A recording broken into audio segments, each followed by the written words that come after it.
जय हिंद दोस्तों। आज 15 अगस्त है। 15 अगस्त को लेकर के आप सभी को ढेर सारी बधाई। और 15 अगस्त से जुड़े कुछ नियम आज हम जानते हैं कि क्या है उसका, उनके नियम क्या बोलता है कि किस तरह से उसको फहराया जाना है, कैसे रखा जाना है उसको, उसी को लेकर के ये वीडियो है।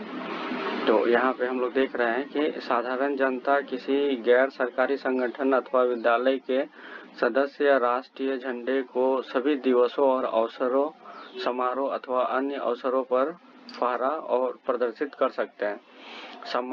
सम्मान व प्रतिष्ठा के अनुरूप राष्ट्रीय झंडे को, पहला पॉइंट क्या है, जब भी कभी राष्ट्रीय झंडा फहराया जाए तो उसकी स्थिति सम्मानपूर्ण और विशिष्ट होनी चाहिए। दूसरा पॉइंट है, क्षतिग्रस्त अथवा अस्त व्यस्त झंडा प्रदर्शित नहीं किया जाना चाहिए।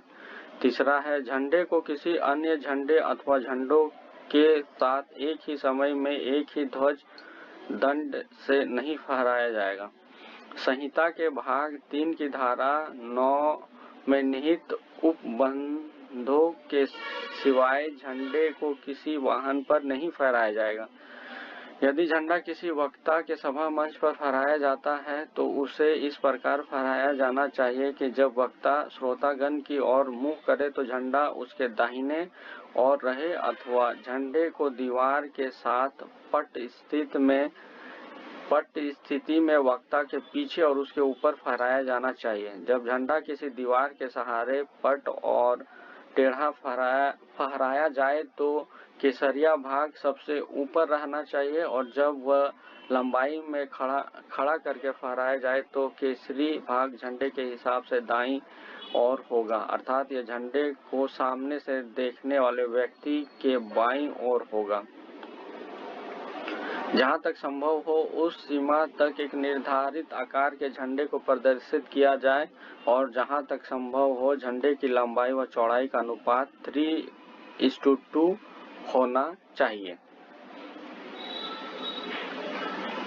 नेक्स्ट पॉइंट है, किसी दूसरे झंडे या पताका को राष्ट्रीय झंडे से ऊंचा या ऊपर या बराबर नहीं लगाया जाएगा, और न ही पुष्प अथवा माला या प्रतीक सहित अन्य कोई दूसरी वस्तु उस ध्वज दंड के ऊपर रखी जाएगी जिस पर झंडा फहराया जाता है।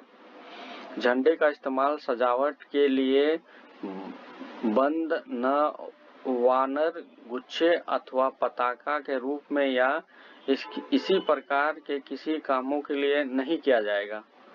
पेपर से बने झंडे का प्रयोग जनता द्वारा महत्वपूर्ण राष्ट्रीय अवसरों, सांस्कृतिक और खेलकूद स्पर्धा पर फहराया जा सकता है, परंतु ऐसे कागज के झंडों को समारोह पूरा होने पश्चात न तो विकृत किया जाएगा और न ही जमीन पर फेंका जाएगा। जहां तक संभव हो ऐसे झंडों का निपटान पूरे गौरव के साथ और निजी तौर पर किया जाएगा।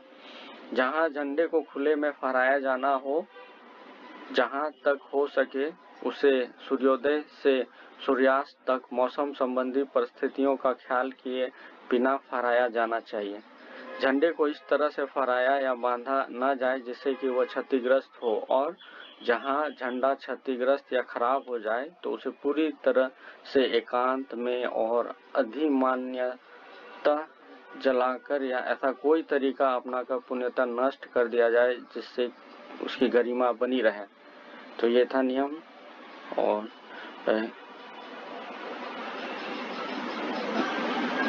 इसी के साथ ही आप सभी को 15 अगस्त की फिर से ढेर सारी शुभकामनाएं। जय हिंद।